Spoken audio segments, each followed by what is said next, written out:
আমি একটা থিসিস লিখছি মদিনা বিশ্ববিদ্যালয়ে। আমার যে থিসিস সেটা ছিল আওয়ামিলুন নসরুদ্দাহ ফি বাংলাদেশ ও আওয়াইকুহা মাশাকিলুহা, বাংলাদেশের ইসলাম প্রচারের মাধ্যম এবং এখানে সমস্যাগুলো কি। এই থিসিস ছিল প্রায় 700 পৃষ্ঠা আমি লিখছি। সেখানে এই যে সমস্যার মধ্যে 1 নম্বরে ছিল গজওয়ায়ে ফিক্রি, ব্রেনের যুদ্ধ। এখানে যখন দেখতেছে সম্মুখ যুদ্ধে মুসলমানদের সাথে এই নাস্তিকরা কাফেররা পারতেছে না, পশ্চিমারা যারা ইসলাম বিদ্বেষী, তখন তারা শুরু করলো মুস্তাশফায়াত, ইউবনি মুস্তাশফায়াত, হসপিটাল করতেছে। কেন? ওই যে মুসলমানের সন্তান যখন জন্মগ্রহণ করে সাথে সাথে ডাইনে বামে আজান দেয় না, কি কথা বলেন না কেন আলেমরা? ওই যে তাদের হসপিটালে যারা জন্মগ্রহণ করবে সেখানে আজান দিতে পারবে না। গজওয়ায়ে ফিক্রি, বুদ্ধি মাথা দিয়ে করতেছে। তৃতীয়ত তারা শিক্ষা প্রতিষ্ঠান করতেছে প্রচুর। আমরা Udayan school, high school, college আছে, এটা আপনারা জানেন। সেখানে কোনো ধর্মীয় শিক্ষা, ইসলামিক শিক্ষা থাকতে পারবে না। তাহলে কি সব গ্রাহ্য হইতেছে। এই জন্য এখন থেকে আমি মনে করি যে আলেমদেরকে সজাগ হয়ে ওই জায়গাগুলো দখল করতে হইবে। মসজিদ মাদ্রাসা তো আসি, এখানে প্রচুর আমরা আসি, সব জায়গায় আছি, কিন্তু আসল গোড়ার দেশ যারা চালায় সেখানে কিন্তু আমরা নাই। এই জন্য আমাদের এই কাজগুলো ওখানে যাইতেই হবে।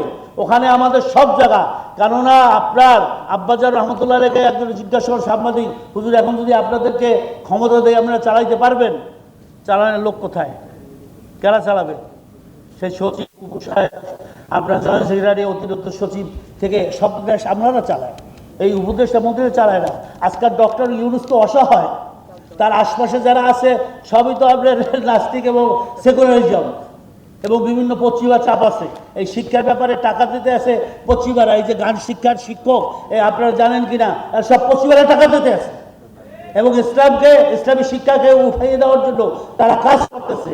এই যে আপনার সমকামিতা, যেটাকে বলে গে, আমি তো নিউ ইয়র্কে দেখছি একটা এলাকায় আছে পুরুষে গে একটা আলাদা, আবার মেয়েদের জন্য আলাদা। সব ওই সংস্কৃতি পশ্চিমাদের বাংলাদেশে ঢুকাইতে চায়, আমাদের পারিবারিককে ধ্বংস করতে চায়। এই জন্য ইসলামী শিক্ষা ছাড়া, ধর্মীয় শিক্ষা ছাড়া, কেননা আপনার এক দার্শনিক, ইংলিশ দার্শনিক বর্ষ হলো money is lost, nothing is lost, health is lost, something is lost, but character is lost, everything is lost. যার চরিত্র ধ্বংস হইলে উলাইকা কাল আনআম বাল হুম আদল, ওরা চতুষ্পদ জানোয়ারের চেয়ে খারাপ, গরুর দলের চেয়ে খারাপ।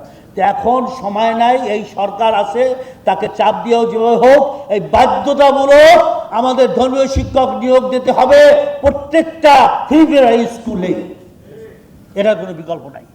এবং আমাদের কওমি সনদকে ওখানে আলোচনা হয়েছে, সেটাও আপনাকে জানাই দেয় যে যেটা হাইয়াতুল উলিয়া, সেখানে তাদেরকে মাস্টার্সের মান দেওয়া হয়েছে শুধু আরবি ডিপার্টমেন্ট এবং ইসলামিক স্টাডি ডিপার্টমেন্টে, কিন্তু অন্য মাদ্রাসা যে সার্টিফিকেটগুলো দাওরার আছে সেখানে দেওয়া হয়েছে মাত্র 8%, কেননা কোনো কিছু এখানে নাই।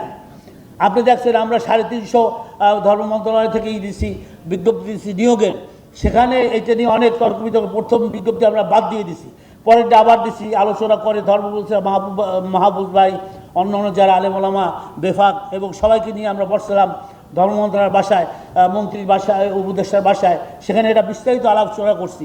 কিন্তু আমাদেরকে তো সেই যোগ্যতা নিয়ে না আসলে তো আমরা দেশ চালাইতে পারবো না।